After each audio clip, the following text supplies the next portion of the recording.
विशाळगडाच्या पायथ्याशी काल घडलेल्या प्रकार आणि त्यानंतर इतरही पर्यटन स्थळं आणि किल्ल्याच्या ठिकाणी असलेले अतिक्रमण हा प्रश्न ऐरणीवर आलेला आहे। यावरच बोलण्याकरता आपल्यासोबत मंत्री सुधीर मुनगंटीवार आहे। भाऊ, काल विशाळगडावर जी घटना घडली, ज्या प्रकारे तिथे विरोध होत गेला अतिक्रमण केलं असताना देखील अत्यंत दुर्दैवी ही घटना आहे। या संदर्भात आता राज्य सरकारची पुढची काय भूमिका आहे? खरं तर माझ्याकडे एक हाता आल्यानंतर मी गंभीरतेने या गोष्टीच्या संदर्भात लक्ष द्यायला सुरुवात केली। आपल्याला माहिती आहे की 2013 पर्यंत गडकिल्ल्याचं संवर्धन आणि संरक्षण हा सरकारच्या प्राधान्याचा मुद्दाच नव्हता। म्हणजे जर आकड्यातच सांगायचं असेल तर इतक्या मोठ्या संख्येने राज्याच्या आर्किओलॉजी विभागाने अनेक आपण वास्तू या संरक्षित म्हणून घोषित केल्या, पण त्याच्या व्यवस्था नव्हत्या। 2013-14च्या अगोदर 13 कोटी 12 कोटी खर्च व्हायचा त्या डागडुजीसाठी।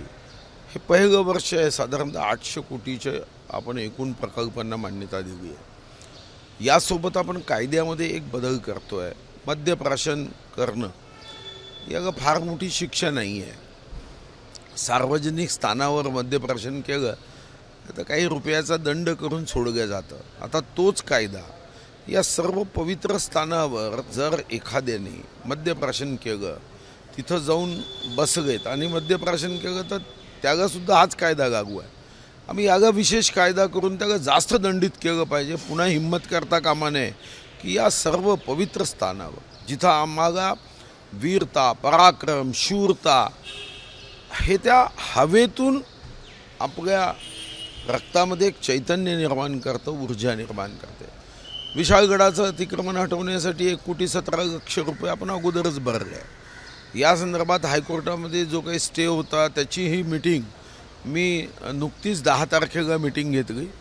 10 तारखेच्या मीटिंगमध्ये तारीखनिहाय अतिक्रमण कसं काढायचं हेही त्या तहसीलदार, SDO, कलेक्टर, SP अशी मोठी बैठक झाली होती। सचिव महोदय होते। यामध्ये एक अडचण येत होती की काही ठिकाणी स्थगिती हायकोर्टाने दिली होती। माननीय मुख्यमंत्र्यांनी सुद्धा स्पष्टपणे आदेश दिले, माझ्याच पत्रावर आदेश दिले की स्वतः AGनी स्वतः या केसमध्ये उपस्थित राहून याचा निपटारा केला पाहिजे। यासोबत विशाळगडावर JCB जात नव्हती। मी सुचवलं की नवीन JCB घ्या आणि ती तिथंच असेंबल करा, म्हणजे तुमचं काम सोपी होईल। पायऱ्यांनी काही JCB जाऊ शकत नव्हती। तिसरं, सर्वच गडकिल्ल्यांच्या बाबतीमध्ये आता आम्ही भूमिका घेतली आहे की सामोपचाराने निघेल तर ठीक, नाही तर अतिक्रमण हे कायदा सुव्यवस्थेच्या माध्यमातूनच हे काढलं पाहिजे।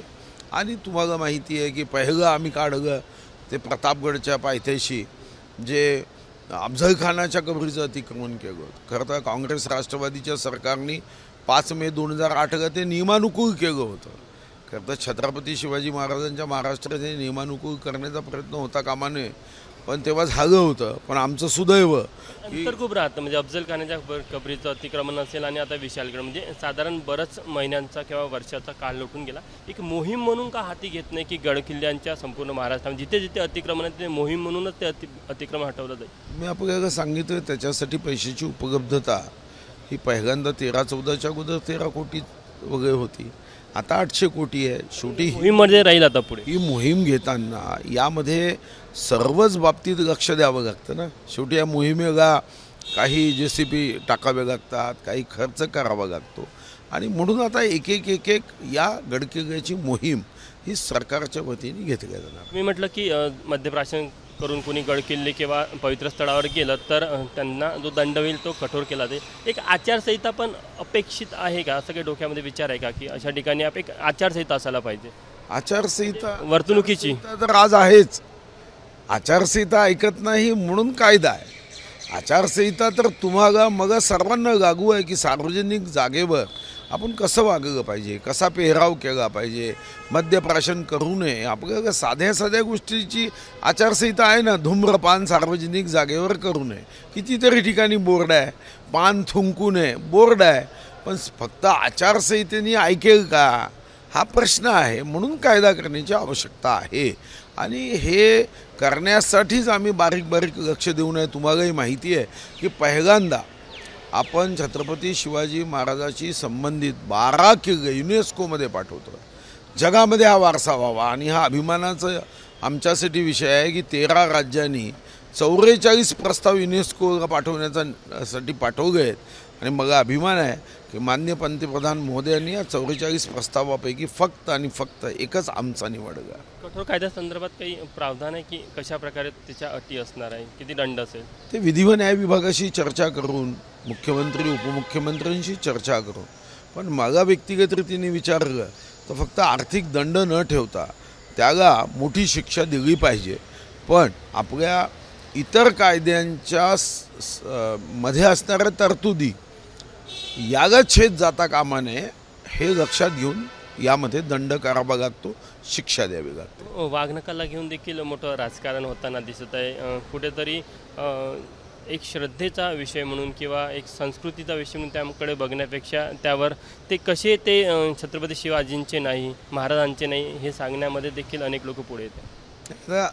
छत्रपतींनी अशा लोकांना सद्बुद्धी द्यावी, पण मोठ्या प्रमाणावर नाही. हजारो इतिहासकारापैकी एका इतिहासकारांनी आक्षेप घेतला आहे.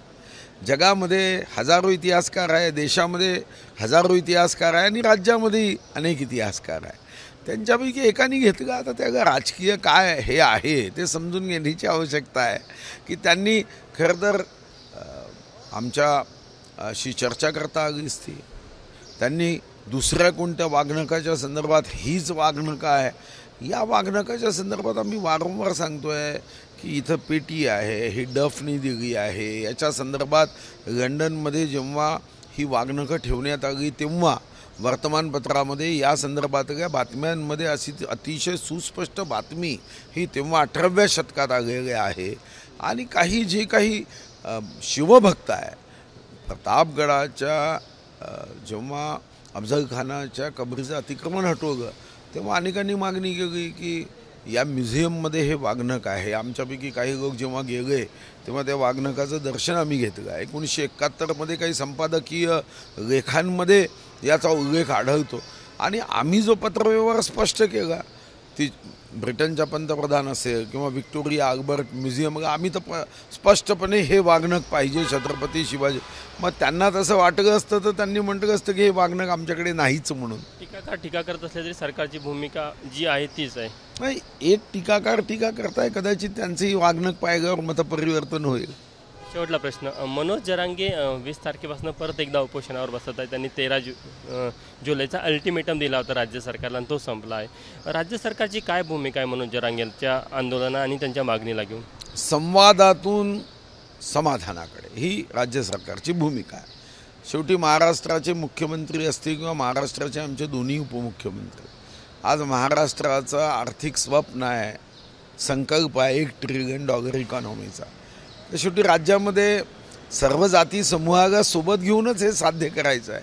हा छत्रपती शिवाजी महाराजांचा महाराष्ट्राला 18 पगड जातीला एकत्र घेऊन हिंदवी स्वराज्याचं स्वप्न, रयतेचं राज्य हा संकल्प पूर्ण करण्याचा दृढनिश्चय हा छत्रपतींचा होता.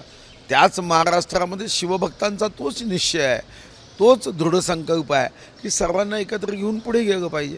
आणि यासाठी संवादातून समाधानाकडे, ज्यांना ज्या ज्या गोष्टीच्या संदर्भामध्ये सरकारकडून अपेक्षा आहे त्यांच्या अपेक्षा योग्य मार्गाने समाधानातून संवादातून पूर्ण करायच्या, या दृष्टीने माननीय मुख्यमंत्री आणि उपमुख्यमंत्री प्रयत्न करतात. शेवटला प्रश्न, काल जरांगे असं बोलले की कुठेतरी देवेंद्र फडणवीस यांनाच मराठा समाजाच्या आरक्षणाचा विरोध आहे, तशी ते भूमिका घेत आहेत. मला वाटतं की गैरसमजातून ही भूमिका आहे, हाही गैरसमज लवकरच दूर होईल. हो, धन्यवाद.